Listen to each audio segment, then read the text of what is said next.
सज्जनों, बहुत लोग ये समझते हैं,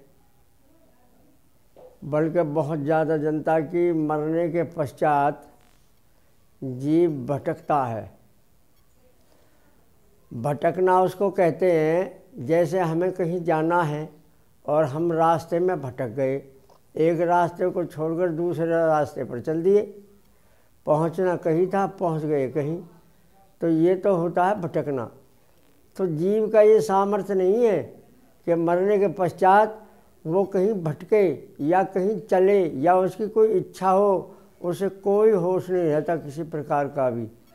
हाँ, जो मोक्ष के जीव हैं, जो मोक्ष में जाते हैं ऋषि मुनि लोग, उनकी बात अलग है, उनका विषय भी अलग है।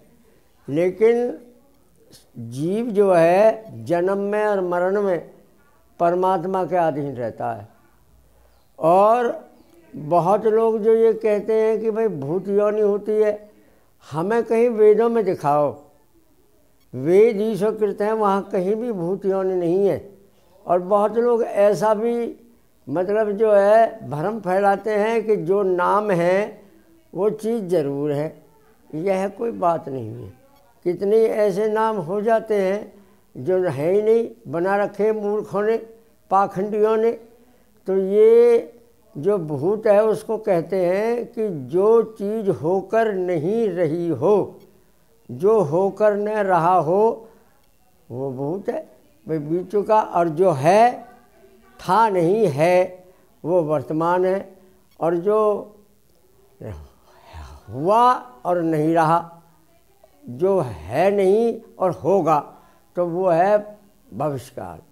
ये काल होते हैं तीन, तो इसी को भूत कहते हैं। और कोई भूत नहीं। जो बीत गया उसको भूत, जो चल रहा है वो वर्तमान, जो आगे होगा वो भविष्य। तो ये तीन काल हैं। तो जीव जो है कहीं भी नहीं भटकता है, जैसे उसके कर्म होते हैं।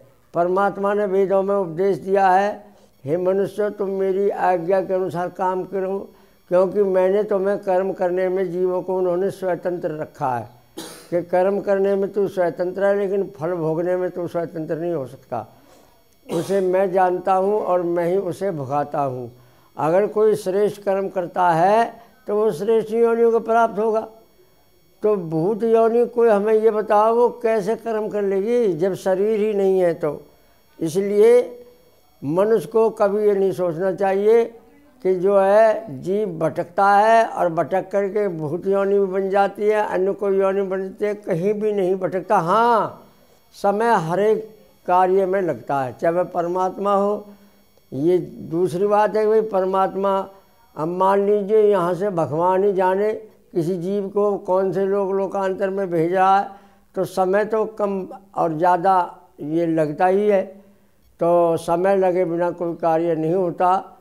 जो परमेश्वर है वह हमारा सबका पालन करता और सबका साक्षी भी है, एक एक कर्म को देखता है और न उससे कभी भी भूल होती है। इसलिए हमें कभी भी यह नहीं सोचना। हाँ, भटकते तो वे लोग हैं जो वेदों को छोड़ जाते हैं, वे अपनी मनुष्य योनि में ही भटक जाते हैं। भटक करके वे उन कामों को करते हैं जिन कार्यों के लिए परमात्मा ने निषेध किया है कि ये काम, ये कार्य नहीं करना है। तो वे उसमें भटक जाते हैं, दूसरे के बहकाने से भटक जाते हैं, वे वेदों को छोड़ देते हैं। वेदों को छोड़ देना ही भटकना होता है और कोई भटकना नहीं होता।